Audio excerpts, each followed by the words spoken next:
සීත පෙළුනේ ලං වෙන්නමයි නෙත් පියා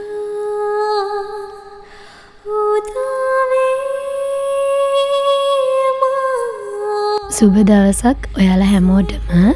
අන්තිමට මම ඔයගලොත් එක්ක ෂෙයා කරගත්තු ඩේ ව්ලොග් එක අප්ලෝඩ් කරලා දැන් සති 3ක් විතර වෙනවා. ගොඩ දවසකින් ඩේ ව්ලොග් එකක් ෂෙයා කරේ නැති නිසා අද මම ගෙදර ඉන්න දවසක් හින්දා මං හිතුවා අද දවස කොහොමද ගෙවෙන්නේ කියලා ඔයගලොත් එක්ක බෙදා ගන්න ඕනේ කියලා. පාන්දරම නැගිටින්න හම්බුනේ නෑ. නිදිය ගද්දිත් රෑ වෙච්ච හින්දා 6:00 වෙද්දි වගේ තමයි නැගිට්ටේ. නැගිටලා මූණ සෝදලා පාන තියලා ඇවිල්ලා මම කෑවා ඉක්මනට. 9:00 විතර වෙද්දි තමයි මට කරන්න තිබුණු වැඩේ පටන් ගත්තේ. මං කන අතරතුරේදී මේක බැලුවා. මේක මට මතක විදියට English with Emma හරි හොම channel එකක්. 9:00 විතර මං කරන්න තියෙන ප්‍රධානම වැඩේ කරන්න පටන් ගත්තා. අම්මා ඊයේ මහලා ටිකක් ඉවර කරලා තිබුණු කර්ටන් වල මට ඒකේ පටිය මම ඊයේ රෑ මාක් කරලා ඒ රවුම මාක් කරලා තමයි නිදිය ගත්තේ.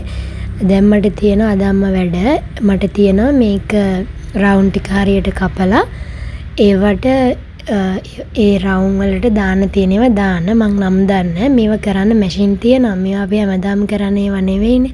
ඒක නිසා ඕක අතින් තමයි කරන්න වෙන්නේ.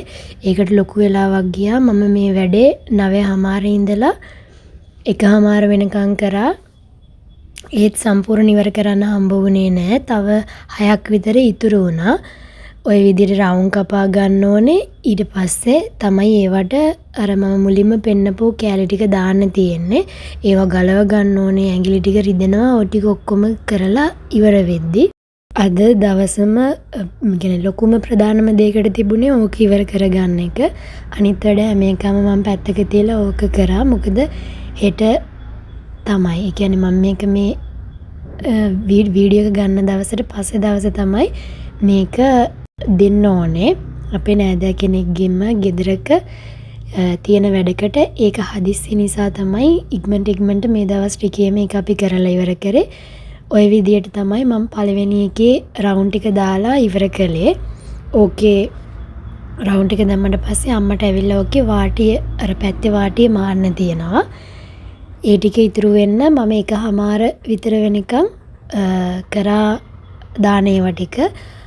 ඊට පස්සේ අපේ ඉස්සරහා ගෙදර නැන්දා ඇවිල්ලා එයා මං ඔක කරනවා දැකලා එයාත් උදව් කරා මට වැඩේ කරගෙන යන්න. මං උදේ රෙදි හොදන්න දාලා තිබුණ ටික පෙඟිලා හොදලා වනන්න මම අර වැඩේ කරන අතරතුරේදී ගියා.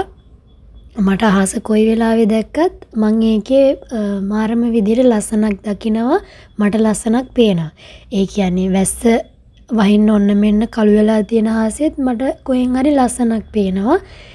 ඒක මට විතරක්ද දන්නේ නැහැ. මම පුදුම ආසයි අහස දිහා බලාගෙන ඉන්න ඕන තරම් වෙලාවක්.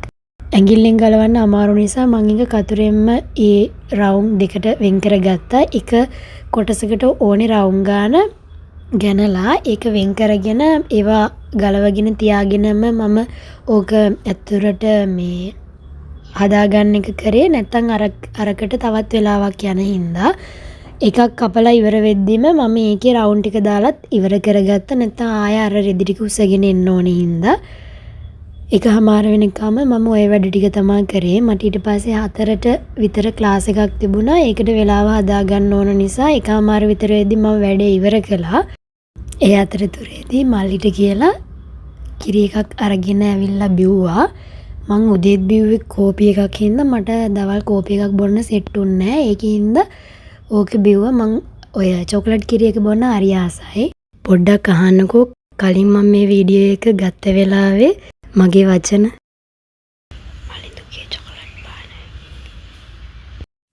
ඒක මම රහසින් කියන්නේ. හරියට වුණ නැත්නම් ආය පාරක් අහන්න. ඒ වැඩේ ඉවරුනාට පස්සේ මම දවල්ට කෑවා ඉක්මනටම. ඊට පස්සේ ගියා නාගන්න. දැන් වෙලාව 3යි කාලට විතර ඇති. වැඩ ටික කරලා මම නාගෙන ආවා. මේ ඉවර නෑ ඒ වැඩේ. දැන් තියෙනවා ක්ලාස් එකක්. ඒකට පොඩ ලෑස්ති වෙන ගමන් ඉන්නේ. 4ට ඒක පටන් ගන්නෙ. මම ඊට කලින් මේ මෙතන පොත් මේසෙ ඉඳගත්තට පස්සේ මම බැලුවේ මේ මට තව කියවන්න තියෙන පොත් මේ තියෙන්නේ. මේක මම හරිය අමාරුවක් තිබුණා මේක අරගන්නවට. ඒක කියෙව්වේ නෑ තාම. කියවන්න ඕනේ. මේක මම දැන් කියවන ගමන් ඉන්න පොත භාගයක් විතර තව තියෙනවා ඒකේ. මේ කතාවක් තියෙන්නේ හොඳ ආදර්ශවත් කතාවක්. මේක මට කියවලා දෙන්න කියලා හම්බ වෙච්ච පොතක්. ඒක කියවලා දෙන්න ඕනේ. අරක මගේ පොත. මේකත් මම තාම කියවලා නැහැ. ඒ තුනම තිබුණාට මම දැන් එතන පෙන්නුවට මම දැන් එකක්වත් කියවන්න ගන්න. මේක දැකපු හින්දා මම ඒ පොත් තුන පෙන්නුවේ. මේ කියවන්න ඕනේ. මෙන්න මේ මැද එක කියවන්නේ. කියවුණාට පස්සේ මේක කියවන්නේ. ඊට වෙලාවක් තිබුණොත් තමයි මේ අන්තිම එක කියවන්නේ. ඊට පස්සේ මම 4යි ගානට තිබුණු ක්ලාස් එකට ලෑස්ති වුණා. ක්ලාස් එක කරා 4 ඉඳලා 6 වෙනකන් පැය දෙකක්.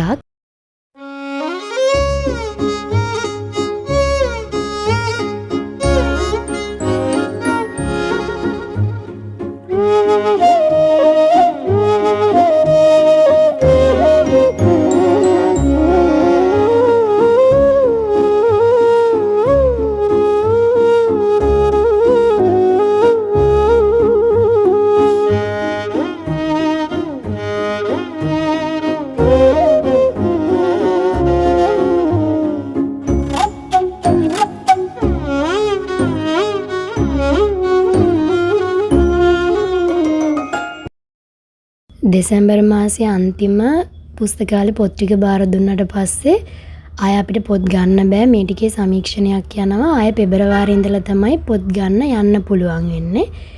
ඒ කියන්නේ ගියාට වැඩක් නැහැ. ඉතින් පොත් ගන්න පුළුවන් වෙන්නේ පෙබරවාරි මාසේ. එතකන් ඉන්නවා මේ ටිකෙම ගියේ නැහැ.